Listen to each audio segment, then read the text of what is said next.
తెలుగు రాష్ట్రాల్లో 450కి పైగా రోబోటిక్ సర్జరీలు సక్సెస్ఫుల్ గా చేసిన ఘనత మణిపాల్ హాస్పిటల్దే. బయట సోషల్ మీడియాలో కావచ్చు, ఆ పార్టీ నేతలు కొంతమంది మాట్లాడుతున్నది కావచ్చు. ఎందుకంటే మీరు కూడా ఒక వివరణ ఇవ్వాలి మీ నుంచి. మీకు ఆయన ఒక ఫ్లాట్ కొనిచ్చారు అనేటువంటి ఒక వార్త కూడా ఒకటి సర్క్యులేట్ అవుతుంది. జగన్మోహన్ రెడ్డి గారి గురించి తెలిసిన వాళ్ళు ఎవరైనా సరే ఒక్కళ్ళన్నా ఆయన గురించి బాగా తెలిసినటువంటి వాళ్ళు ఆయన ఫ్లాట్లు కొని పెడతాడని, లేకపోతే వాడు భద్రతకు సంబంధించినటువంటిది, లైఫ్కి సంబంధించినటువంటి చూస్తారని ఒక్కడిని చెప్పమానండి. జగన్మోహన్ రెడ్డి గారి స్వభావం తెలిసే ఇట్లాంటి పుకార్లు పుట్టిస్తున్నారా? ఫ్లాట్ కొనిస్తున్నాడండి, చూపించమనండి. అటువంటి ఉదాహరణ లేదా?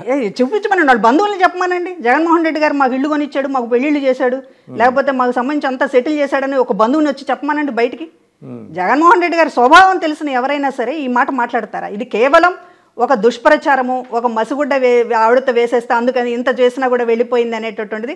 నేనేం మాట్లాడినా క్రెడిబిలిటీ లేకుండా చేయడం కోసం జరిగేటటువంటి ప్రయత్నమే తప్ప ఇలాంటి చిల్లర మాటలు మాట్లాడొద్దండి. చెప్తున్నాను కదా, నేను జగన్మోహన్ రెడ్డి గారికి సంబంధించినటువంటిది నేను చాలా చేశాను ఆయనకి. ఆయన నాకు చేసింది చింతాకంత. ఒక పదవి ఇచ్చేసి చేతులు దులుపుకొని ఈ రోజున రాజకీయంగా నేను ఎంత నష్టపోయాను ఇవాళ. షర్మిల గారితో మీ టర్మ్స్ ఎట్లా ఉన్నాయి?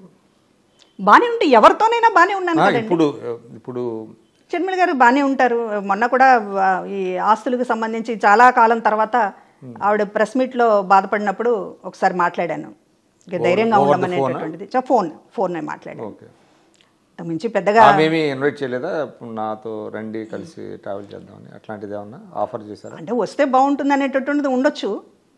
అంటే డైరెక్ట్ ఏమన్నా అట్లాగా కాంగ్రెస్ పార్టీలోకి రమ్మని కానీ అట్లాగా నేను బాగుండాలని ఆవిడ అనుకుంటారు. అది మాత్రం అంటే అన్నతో డిఫర్ అయ్యారనే మీ మీద అటువంటి ఫీలింగ్స్ ఏమి ఉండకపోవచ్చా? అట్లేమి ఉండవండి. అట్లేమి ఉంటాయి. జగన్మోహన్ రెడ్డి గారి సంగతి తెలుసు కదా వీళ్ళకి. నన్ను చాలా ఇబ్బంది పెట్టారనేటటువంటిది వాళ్ళు షర్మిల గారు తెలంగాణలో పార్టీ పెట్టకముందు కూడా అక్క నువ్వు ఎమ్మెల్సీ విషయం కొంచెం నాతో పట్టుబట్టించి ఉంటే కొంచెం బాగుండేదేమో అని కూడా అంటే, నేను జగన్మోహన్ రెడ్డి గారు ఇచ్చినప్పుడు ఇస్తారు. అంటే మీరు లాబింగ్ చేయలేదు, చేయాలని నేను అనుకోలేదు. సో విజయసాయి రెడ్డి గారు ఆ విధంగా ఒక పార్టీలో అంటే మమేకమైనటువంటి లీడర్ మీద కులముద్ర వేయటం అనేటువంటిది చాలా దారుణమైన విషయం. ఆయన మీరు అన్నట్టుగా ఆయన ట్వీట్స్లో కావచ్చు, ఆయన చాలా బాహాటంగానే తన వ్యతిరేకతను ఒక సామాజిక వర్గం పట్ల తన వ్యతిరేకతను వ్యక్తం చేస్తున్నప్పుడు ఇది కరెక్ట్ కాదని పార్టీలో చెప్పేవాళ్ళు లేరా? ఎవరు లేరండి. కమ్మ అనేదండి ఎంత తిడితే అక్కడంత మార్కులు పడతాయనేటటువంటి ధోరణితోనే అందరూ ఉన్నారు. ప్రధానంగా నాలాంటి వాళ్ళ పట్ల. ఇప్పుడు షర్మిల గారితో 8 నెలల పాటు పాదయాత్ర చేసినప్పుడు నా కులం గుర్తు రాలేదా? లేకపోతే ఆయన జైల్లో ఉన్నప్పుడు మొత్తం నీ కుటుంబాన్ని దగ్గరుండి, లేకపోతే బయట మొత్తం కూడా అందరితో పోరాడినప్పుడు నా కులం గుర్తు రాలేదా? మీరు అధికారంలోకి వచ్చిన తర్వాత పదవులు ఇచ్చే దగ్గర, ఎమ్మెల్సీ ఇచ్చే దగ్గర, లేకపోతే సీట్లు ఇచ్చే దగ్గర నా కులం గుర్తొస్తుంది. ఇందాక మీరు అడిగారు చివరిదాకా కూడా మీరు సిద్ధం సభల్లో కూడా ఉన్నారు కదా అనేటటువంటి దానికి సంబంధించి నేను చెప్తూ మిస్ అయ్యాను. ఎప్పుడైతే నేను ఎమ్మెల్సీ విషయం అడిగానో తర్వాత సంవత్సరంన్నర ముందు నుంచి సీటు విషయం గట్టిగా అడిగాను. జగ్గేపేట సీటు విషయం కానీ, లేకపోతే ఇంకేమన్నా పోనీ రాజమండ్రి అవకాశం ఉంటే రాజమండ్రితో కూడా నాకు దాదాపు ఒక 25 years అక్కడ పబ్లిక్ లైఫ్ సంబంధం ఉంది. ఇప్పటికీ కూడా అక్కడ ప్రజలు నన్ను గుర్తుపెట్టుకున్నారు. మాకు సంబంధించినటువంటి లైఫ్ అంతా కూడా అక్కడ నడిచింది. అదేవిధంగా జగ్గేపేట మా సొంత ప్రాంతము, అనేక ఈక్వేషన్స్ కలిసి వస్తాయి అనేటటువంటి దాంతో సీట్ అడిగినప్పుడు కూడా చివరి దాకా నాంచటం. అంటే మీకు అడిగారా, మీ హస్బెండ్కి అడిగారా? మా హస్బెండ్కి గతంలో అడిగాము. ఇప్పుడు ఈసారి దీనికి సంబంధించినటువంటిది ఇప్పుడు ఆయన అపోజిషన్లో ఉన్నప్పుడు ఫైనాన్షియల్గా బర్డెన్ పెట్టకూడదని ఆ రోజు సీటు గురించి నాకు సీటు గురించి గట్టిగా పట్టుబట్టలేదు. కానీ ఆ రోజు తప్పించుకున్నారు. తర్వాత ఫస్ట్ ఎమ్మెల్సీ అన్నారు. ఎన్ని ఎమ్మెల్సీలు పోయినాయో మీరు కూడా చూశారు, అందరూ కూడా చూశారు, పార్టీలో అందరూ కూడాను. ఏ సందర్భంలో అధికారంలోకి వచ్చిన తర్వాత కూడా ఎమ్మెల్సీ ఇవ్వడానికి ఆయనకి చేతులు రాలేదు. ప్రధానంగా సీటు విషయం కూడా లాస్ట్లో వరకు కూడా పోనీ సీటు ఇవ్వలేమో అని ఎప్పుడు చెప్పలేదండి. చివరి వరకు కూడా అక్కడ చూసుకోండి, లేకపోతే ఇక్కడ చూసుకోండి, లేకపోతే ఇంకొకళ్ళు చూసుకోండి, లేకపోతే మీకే ఇస్తాము, ఇట్లాగనమాట. చివరి నిమిషం దాకా కూడా డ్రామా ఆడారు. అక్కడ ఇక్కడ అని, లేదంటే చివరిలో ఎమ్మెల్సీ ఇస్తారేమో అనేటటువంటిది అట్లా కూడా ఎప్పుడు కూడా డినై చేయలేదు. దీంతో నేను మొదటి నుంచి అసంతృప్తిగా ఉన్నాననేది క్లియర్గా అర్థమవుతుంది. చాలా అందరి ముందే మాట్లాడాను. జగన్మోహన్ రెడ్డి గారి దగ్గర కొన్ని విషయాలు మాట్లాడాను, వాళ్ళ ఫ్యామిలీ దగ్గర కొన్ని విషయాలు మాట్లాడా, ఇంపార్టెంట్ లీడర్స్ అందరి దగ్గర మాట్లాడాను. నాకు సంబంధించి ఎట్లా అన్యాయం జరిగింది అనేటటువంటి చాలా సూటిగా మాట్లాడుతూ ఉన్నాను. సో ఈవిడ అసంతృప్తితో ఉంది. అనేటటువంటిది ఒకటి. తర్వాత మహిళా కమిషన్ చైర్పర్సన్గా మధ్యలో ఒక జీవో ఇచ్చారు, మెమో ఇచ్చారు తీసేస్తున్నట్టు. ఏది సోషల్ మీడియా మీద నేను ఒక సెమినార్ పెట్టి దానిపైన ఒక action plan every Friday women dignity day అని పెట్టి ఎప్పుడైతే నేను ఫీల్డ్లోకి వెళ్ళి ఇది సోషల్ మీడియా మీద అవేర్నెస్ తీసుకొస్తున్నానో ఇది మనకే దెబ్బ అనుకున్నారు. ఇప్పుడు ఏ సంవత్సరం అండి? లాస్ట్ ఎలక్షన్స్ ముందే, ఎలక్షన్స్ ఒక 1 year ముందు, 8 months ముందో ఏమో. ఇది సోషల్ మీడియా మీద వస్తున్నట్టే వీళ్ళే కదా ఎక్కువ సోషల్ మీడియాను పచ్చిబుద్ధులు తిట్టేది. కాబట్టి మనమే ఎఫెక్ట్ అవుతాము ఈవిడ చేస్తున్న దీనివల్ల అనేటటువంటి దాంతో మొత్తం ఒక ఫైన్ డే మెమో ఇచ్చేసి సడన్గా మీరు ఆఫీస్ ఖాళీ చేయాలి, మీ టర్మ్ అయిపోయింది అన్నారు. ఇప్పుడు అది ఆంధ్రజ్యోతిలో బ్యానర్ ఐటమ్ ఇచ్చారు, ఏది పదవి లేకుండా హల్చల్ చేస్తుంది అని. అది వచ్చేదాకా మనకు తెలియలేదు మెమో ఇచ్చినటువంటి విషయం. ఆ మెమో ఆంధ్రజ్యోతి కథనం రావడంతో మళ్ళీ విత్డ్రా చేసుకున్నారు ఆ సాయంత్రానికి. నేను దాని మీద నేను ఆ రోజు సూటిగా అడిగాను. ఆ రోజు ప్రిన్సిపల్ సెక్రటరీ లీవ్లో ఉన్నారు. లీవ్లో ఉండగా ఈ ఫైల్ మూవ్ చేశారు అంటే సీఎంఓ ప్రమేయం లేకుండా ఈ ఫైల్ మూవ్ చేసి మెమో ఇచ్చి సడన్గా చైర్పర్సన్ని తీసేసేటటువంటి సాహసం ఒక ఆఫీసర్ చేస్తారా? ఖచ్చితంగా ఇంటెన్షనల్గా జరిగింది అది. నన్ను తీసేయాలి, నేను నచ్చలేదు అనేక విషయాల్లో. నేను ఉమెన్ కమిషన్గా ఇవాళ నిర్మోహమాటంగా ఆ రోజు శాప్లో ఉన్నటువంటి ఒక ఐఏఎస్ మీద, లేకపోతే ఎస్ఎస్సి బోర్డులో ఉన్నటువంటి ఒక డైరెక్టర్ ఇది సంబంధించినటువంటి దాని మీద ఎటొచ్చి మన రెడ్డి సామాజిక వర్గానికి సంబంధించినటువంటి వాళ్ళని కూడా చూడడం లేదు, ఎంక్వైరీలు చేస్తోంది. దీనికి సంబంధించినటువంటి ఒక మూమెంట్ ఉంటుంది, ఇండివిజువల్గా మొత్తం కూడా ప్రయత్నం చేస్తోంది అనేటటువంటి ఒక అపోహలు ఇవన్నీ కూడా. ఇప్పుడు ఎక్కడా కూడా జగన్మోహన్ రెడ్డి గారి మాట కాదని లేదు, ఆయన పొలిటికల్గా విమర్శించలేదు అనేటటువంటి బాధ ఉందేమో అనే దానితో వీలున్నంత వరకు, అవకాశం ఉన్నంత వరకు చంద్రబాబు నాయుడు గారికి సంబంధించినటువంటి దాంతో ఒక ఎఫర్ట్ పెట్టాము.